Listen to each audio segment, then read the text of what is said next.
हरियाणा के नूंह में दंगे का दौर अब थम गया है, लेकिन दर्द छोड़ गया है। पीछे मौत का मंजर है, बिलखता हुआ परिवार है, उजड़ा हुआ संसार है। किसी की कमाई से जो घर का चूल्हा जलता था, वो चूल्हा अब ठंडा पड़ा है।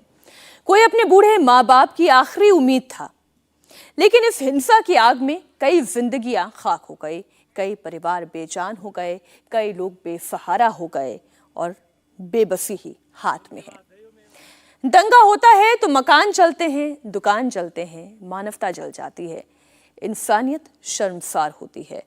मकान और दुकान को तो दोबारा बनाया जा सकता है, ईंट सीमेंट से फिर खड़ा किया जा सकता है, लेकिन जो दिलों पर घाव लगते हैं उन पर मरहम कैसे लगेंगे?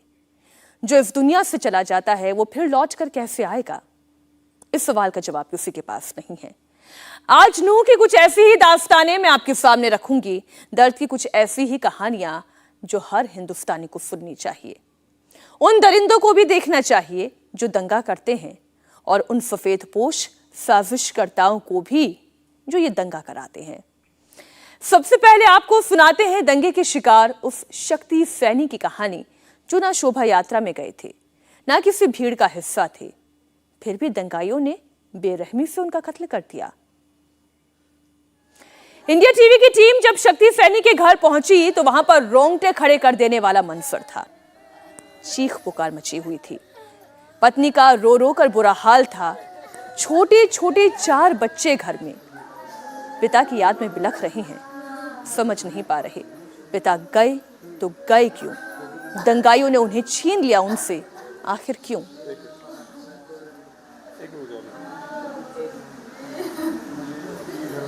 एक एक तस्वीर, एक एक आंखों का नम होना, आंसुओं की बारिश होना।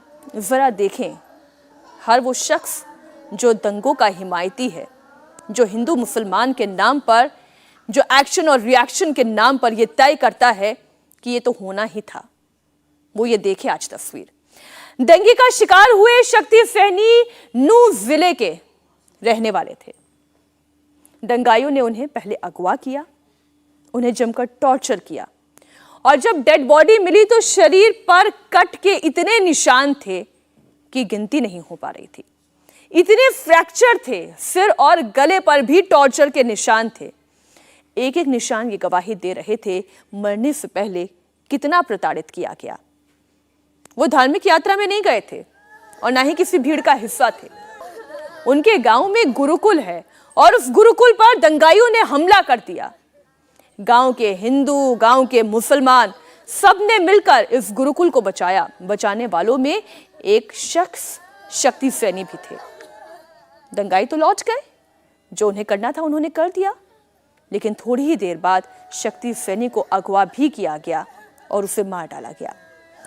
शक्ति सैनी एक मिठाई की दुकान पर काम करते थे, घर में इकलौते कमाने वाले थे।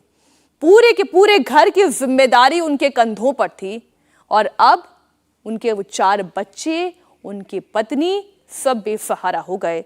उनका क्या होगा? घर कैसे चलेगा? 2 वक्त की रोटी कैसे मिलेगी? बच्चों की पढ़ाई कैसे होगी? बस एक सवाल छोड़ गए, उनके साथ ऐसा क्यों हुआ?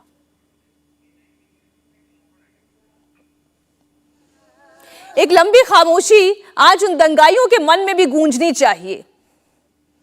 उनकी आंखों से भी आंसू बहने चाहिए, न्याय होना चाहिए, और ये सवाल पूछा जाना चाहिए सरकार से भी, सिस्टम से भी, दंगाइयों से भी, हिंदू मुसलमान करने वाले हर उस शख्स से जो इसकी आड़ में इन दंगों को सुलगाता है, और इसके चिंगारी में न जाने कितने घर तबाह हो जाते हैं। दंगे में मारे गए शक्ति सैनी सांप्रदायिक सौहार्द की मिसाल थे। वो हिंदू तो थे, लेकिन एक मुसलमान की दुकान पर नौकरी करते थे। क्या भेद रहा हिंदू और मुसलमान का? कोई भेद नहीं, लेकिन हिंसा करने वाली भीड़ ये भेद ढूंढ ही लेती है। गांव के किलोमीटर दूर उनकी डेड बॉडी मिली।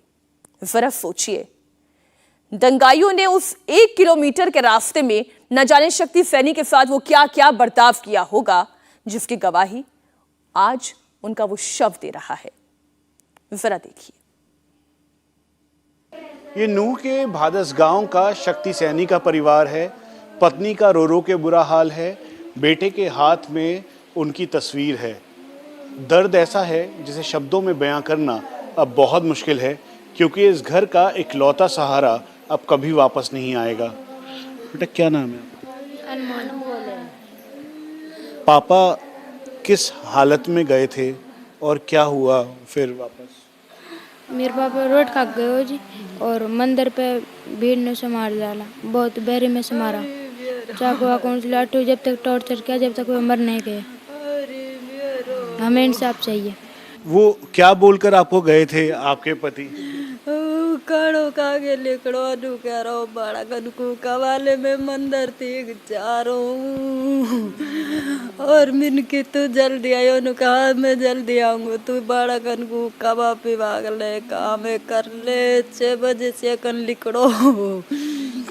अरे जब चलो गयो जासू पीछे मैंने काम धंधो करके जब फोन करो तो स्विचो बोलो, मैंने जानी मंदिर पे ही हुआ गो, मैंने की स्विचो गो गो, मैंने की मंदिर पे ही हुआ गो, मुआ काप तो मेरो हेटो ही ना पका दिखाए गो, मेरा बड़ा कन्या के लोग कर गो।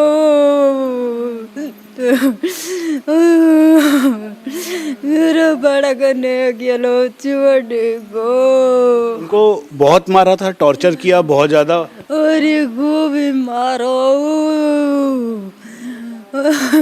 महासंग्राम में मारा। हाँ, अरे वो मारो जब तो भगत के ना आयो मेरो, नहीं आ जा तो बड़ा करने ना छोड़ा करो अकेलो। मैंने ने देखो मेरो कहीं हाली तन से मारो, अरे मेरो छोड़ो बड़ा करने कौन बड़े को। आपने सुना इनका दर्द।